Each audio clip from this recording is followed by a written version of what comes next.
Am I on? You're on. Hi everyone, it's Heidi with Downtown NorCal Live. I'm going to be talking tonight for Wine Time about what I'm drinking, what I'm wearing, what I'm making, what's new on the website, what were my other what I've been posting about, and Heidi's holiday tip guide. So we've got a lot to get through. My son's about to come home from college like any minute. He's been driving all day. So we're going to go fast tonight. What am I wearing? Well, this is a little different for me, as you can see. Retro. I've gone totally retro because this is the one time a year you might see me in the kitchen not eating because my husband's the chef. So I'm just making some fudge because, of course, my son's coming home and I like to give him the taste of home. But I thought I'd throw on an apron that I found years ago. They carry a number of them at Outside Inn in Aptos. I just thought, well, it's such a cute apron that maybe I'll just go ahead and buy it and decide to learn how to cook. I never did, so this apron just comes out when I make fudge.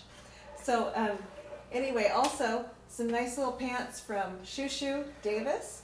And then my shoes are from, well, close to Beasley here. These are from Soul Desire in Davis. They're on little kicks.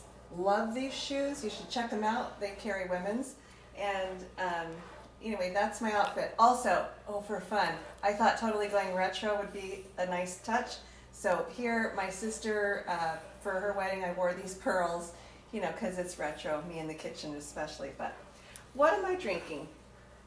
I'm drinking a bottle of Turkovich wine. It's Tempranillo from Yolo County, which is where we are. And this is a 2016. And this was purchased just down the street at our neighborhood market, Westlake. And we love it there. So that's what I'm drinking, that's what I'm wearing. And what am I making? I'm making fudge, but I'm using all ingredients purchased from my local market, Westlake.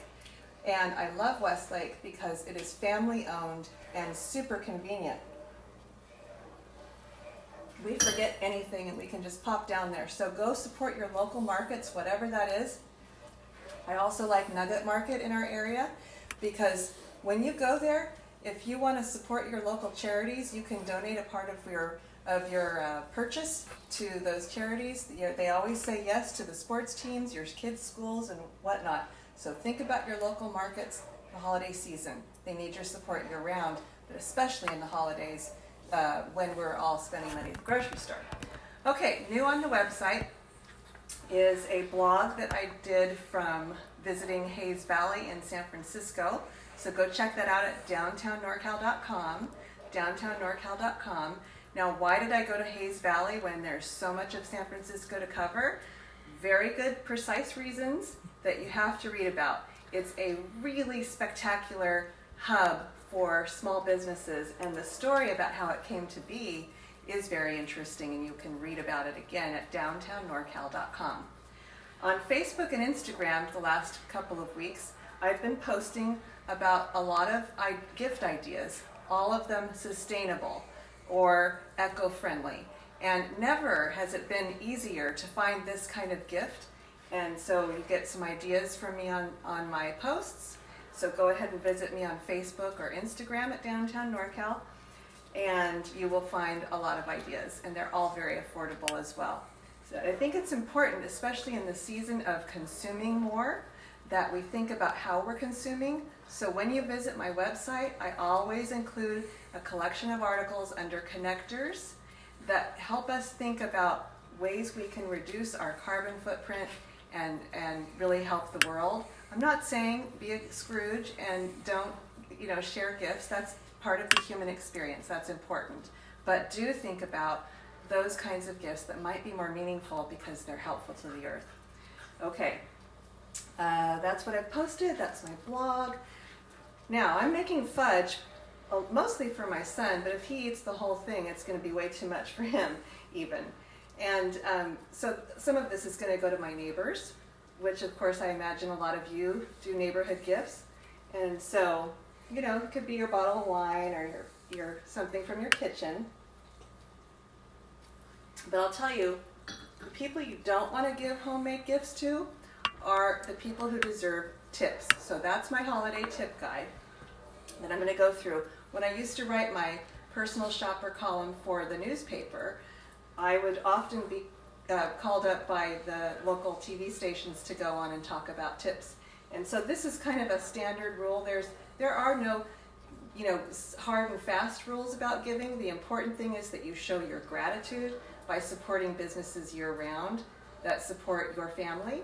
And so that's the most important. If you have no extra money to spend, go ahead and make sure they know with a handwritten thank you note how much you appreciate them. But when you have extra money, it's very important to tip them a little extra during the holiday season. And the way I do it is I start in November, do some in November, some in December, and even go into the new year. And that way it's easier to budget. So if you're just thinking about this and you don't have enough to spread around, go ahead and think about some in December, some for the new year, and maybe even into Valentine's Day. But make it a tradition so that the people who support you are noticed once a year at least.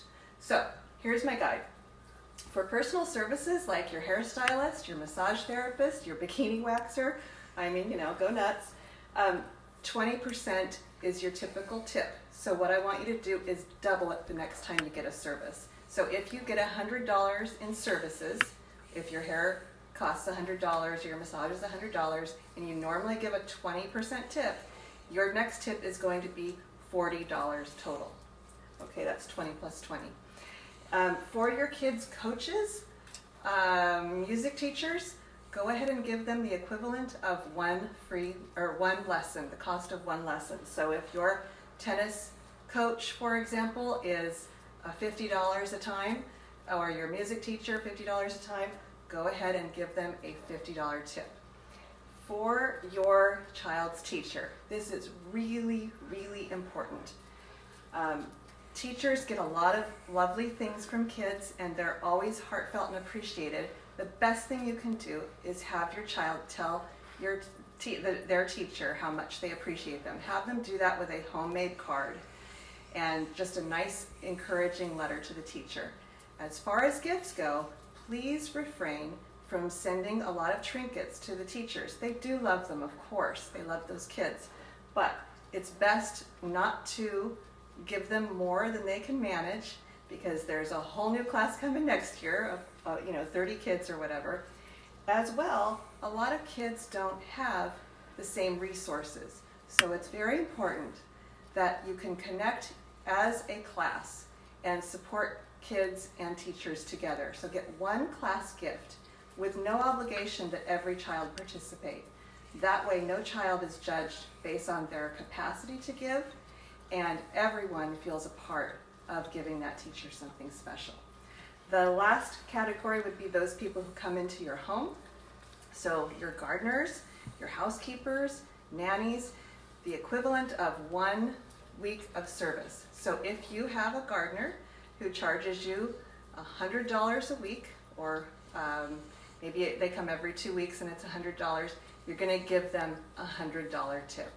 Again, try to spread it out, and if you don't have the resources, anything will do. I've talked to many business owners and about this issue, and of course they appreciate the tips because all of them are low-wage earners.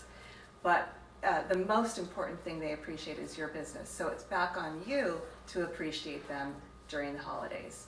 So with that, I want to just wish everyone a wonderful week ahead. If you need any gift-giving ideas or thoughts about what you should wear to this or that, let me know. Be sure to follow me on Facebook, Instagram, and YouTube, and go have some wine and enjoy your family. Cheers. Floor liquor.